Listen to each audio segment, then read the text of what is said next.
Assalaamu alaykum warahmatullahi wabarakaatu.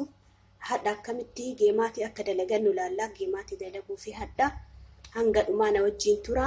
Namni chaayinaala kiyya kana hin beekne aanaa Oromoo jedhaa sarchi bakka jettu sanitti yoo barreessitan isinii dhufa. Maatii kiyya ta'a. Subscribe like gochuu hin dagatina. Hiriyoota keessaniin illee gahaa isiniin jedha.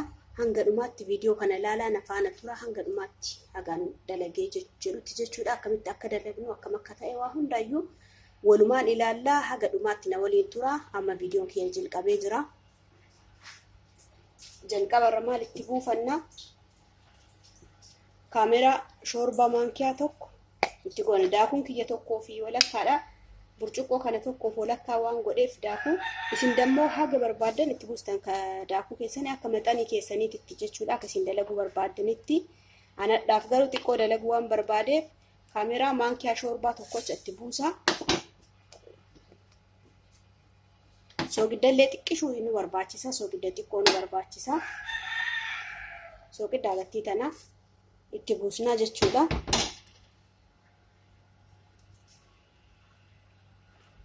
Irraan immoo wanni nu barbaachisu maalidha? Bishaan xiqqishuu labbi goonee jirra jechuudha. Bishaan xiqqoo labbi godheera burcuqqoo kana takka itti buusadha.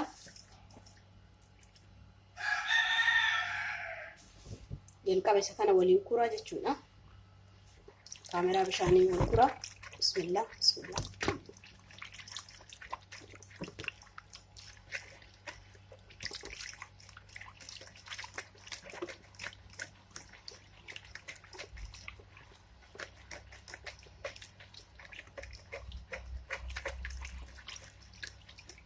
Sirriitti kurraa kaameraan bulbulamutti jechuudha.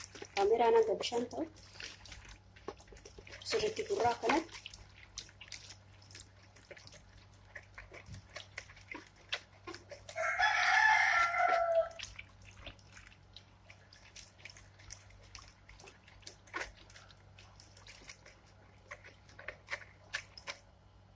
Kunoo kaameraan keenya akkana kuramee jira. Amaal itti goona baking powder xiqqootti goona. Maaliif baking powder on afuufa waan ta'eef xiqqootti godhanna isarraallee jechuudha.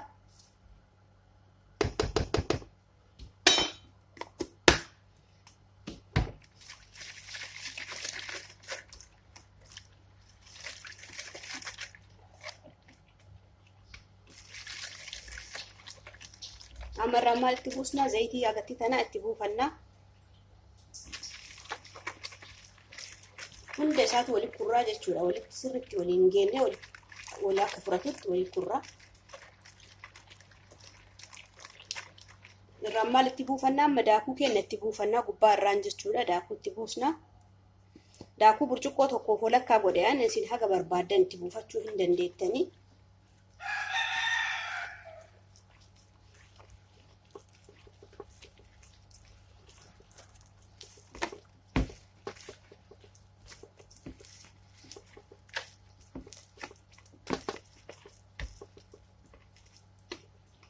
Akkana laaffifnee litii kennaa sirriitti laaffifnee sukkunnaa jechuudha.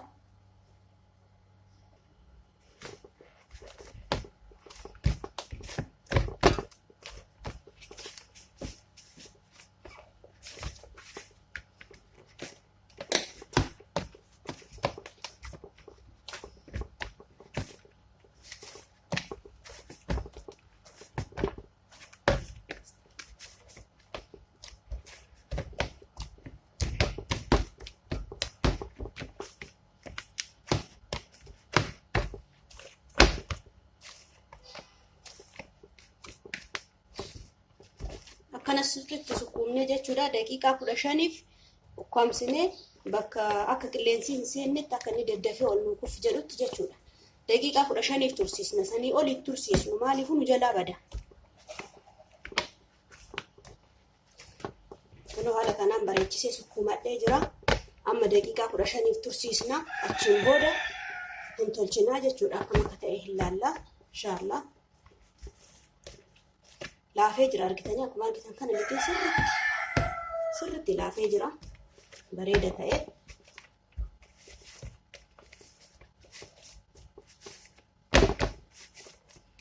Amma ukkaamsinee kennaa. akkuma daqiiqaa 15 qofa tursiifanna sanii ol hin tursiisu. Kunoo haala kanaan zayitiin keenya ho'ee keenyallee amma muraa akka jirutti galchina. Zayitiin keenya ho'ee zayitiin baay'atu qaba maaliifuu akka inni hin tuutanne jechuudha. Zayitiin xiqqaatu waan nu jalaa tuutatuuf akka hin tuutanne mummurree amatti buusnaa jechuudha.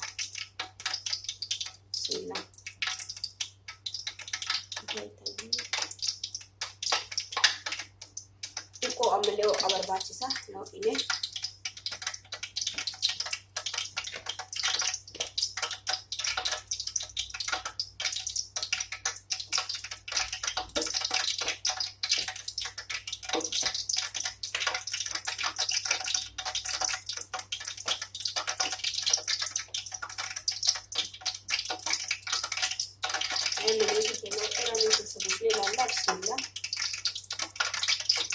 Kanneen bu'uuree qopheesseeti akka ittiin walumaan ilaallaa.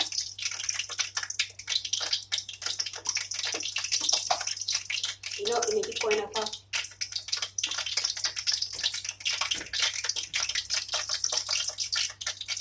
Haala kanaan murraa maankiyaa keenya zayitiidhaan tursiifannee haala kanaan murra jechuudha. Xixiqqeessinee haala kanaan murraa.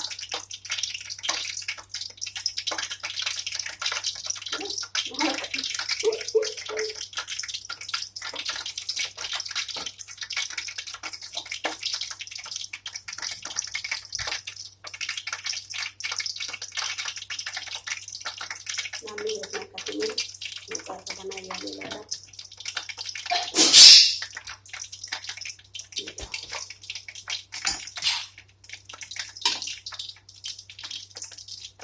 suuta bilchaatu qabaa kanatti suuta jennee waliin dhoofna.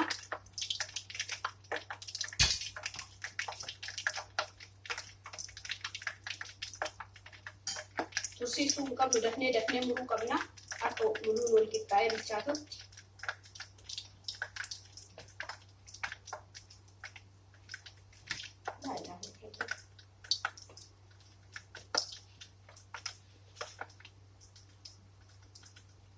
Akkana muruu naan tolle obbo. Harkaan muree keessa buusa. Naan tolle akkanatti maree harkaan maankiyaadhaan muruuf naan tolle.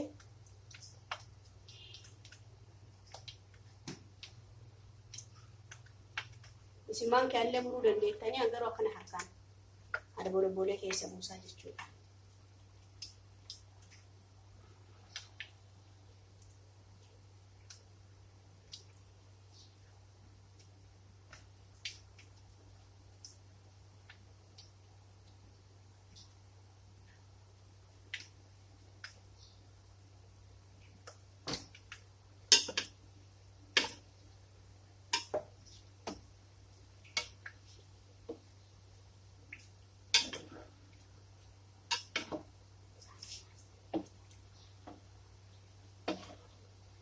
Akkana waliin dhoofne sirriitti waliin dha'uu qabna. Maaliifuu akka tokko bilchaatee tokko osoo hin bilchaanne hafu nu jalaa kan taane akkana waliin dha'uu qabna sirriitti.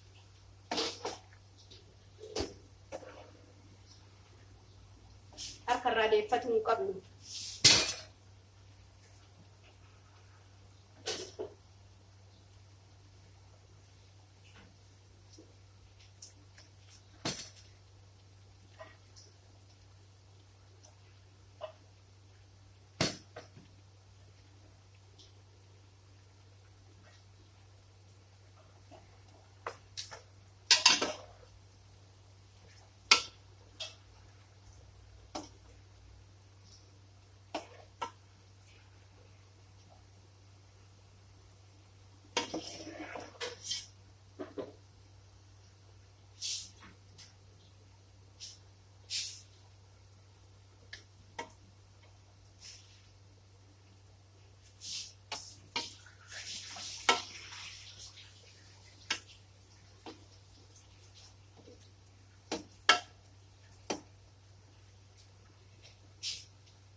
sirriitti akkana waliin dhoofna akka keenyarraa odeeffannee nu jalaa gubataa barruu ta'a osoo gubatee tokko hin bilchaatin dheedhii nu harkaa ta'a waan ta'eef akkana sirriitti suuta jennee ibidda jalaa har'isnee waliin dhoofna.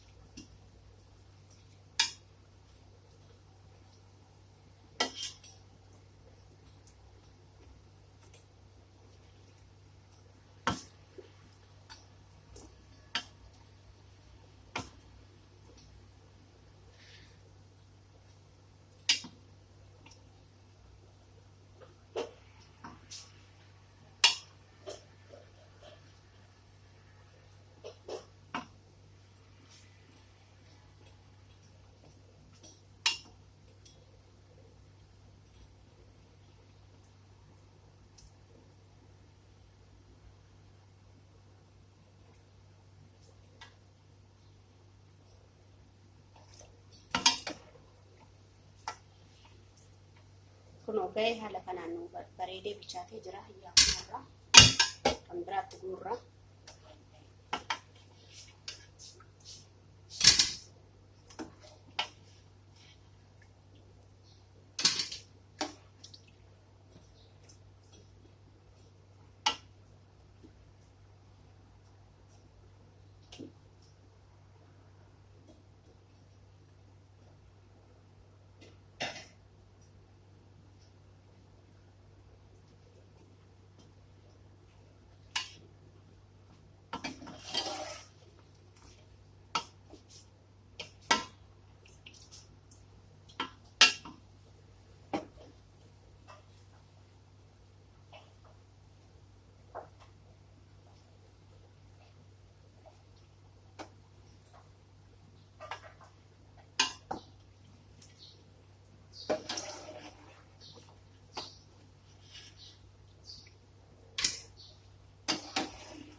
Amma kanneen illee gurratti jechuudha. Gurree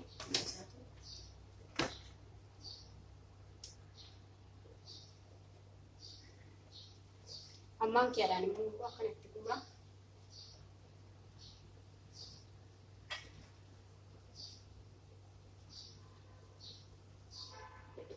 Haala kanaan hojjedhaa jechuudha. Ammaan kiyaadhaan immoo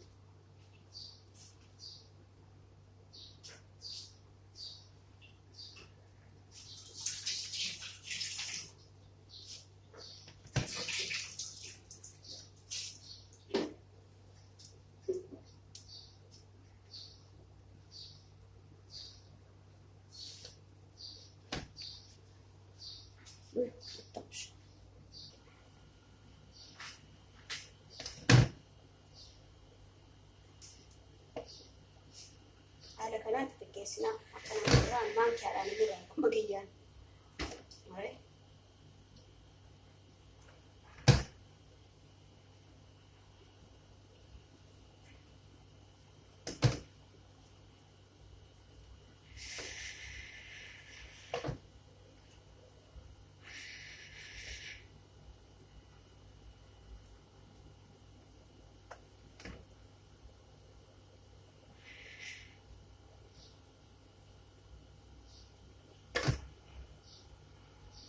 Dajjal isneerraa suuta jedhee akka nu bilchaatuuf.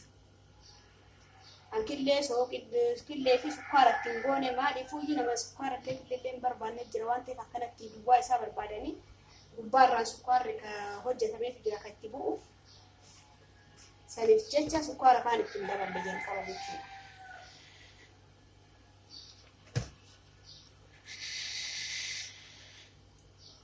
Illee isa joozinii bara. مش قدرت تجوز ليلة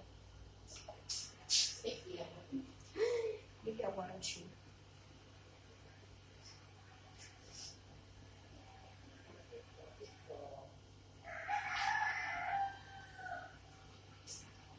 ومران نيجي شو لقوا هلا كنان هم رساتو تبوس الأمور عم ولين لوفنا عم زرتي ولين لوفنا akkuma argitan kana kun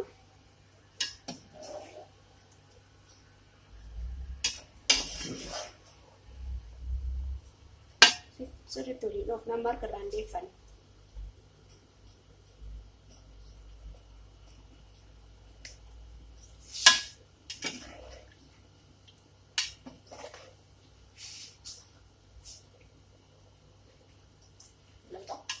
Jamasi berbaju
sahan baik kan boleh tukar ini.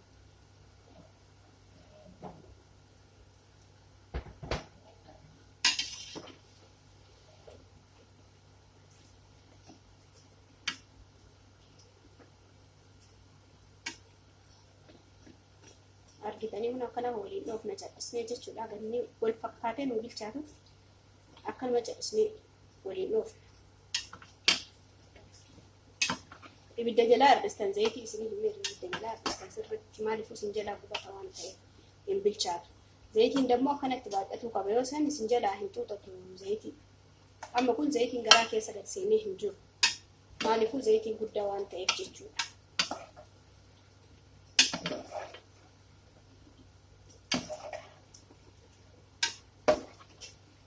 Amma shiiraa keenya qopheeffannee jirra. Hojjennee shiiraa qopheessinee irraa as gubbaadhaan maalitti buusna shiiraa itti buufannaa jechuudha.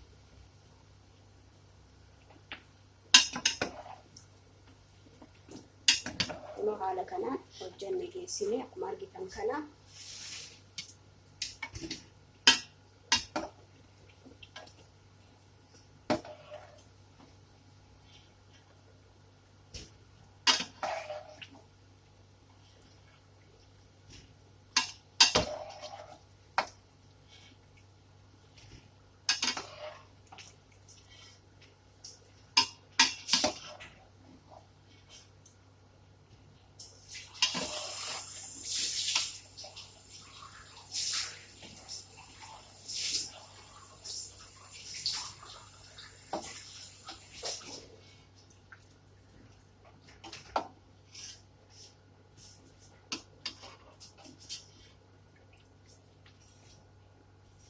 haala kanaan xumurannee jirra.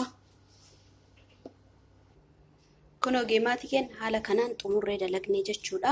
Shiiraa hojjedhee shiiraa sukkaararraa hojjedhee jira. Shiiraa san itti buusnaa jechuudha. Gubbaarraan shiiraa isaa akka jiruun kan barbaadu itti buufata, kan barbaadne immoo isaan jalqaba sukkaara yeroo dalagu jechuudha. Jalqaba sukkaara ittiin goone maaliifuu waan shiiraa kana itti buusuuf shiiraan kun sukkaara bicha waan ta'eef saniif jedhee yeroo san sukkaara ittiin buusne innaa killeellee ittiin buusne killeellee hin barbaanne. Kun akkanatti hojjedhee jira. Haala kanaan hojjedhee jira.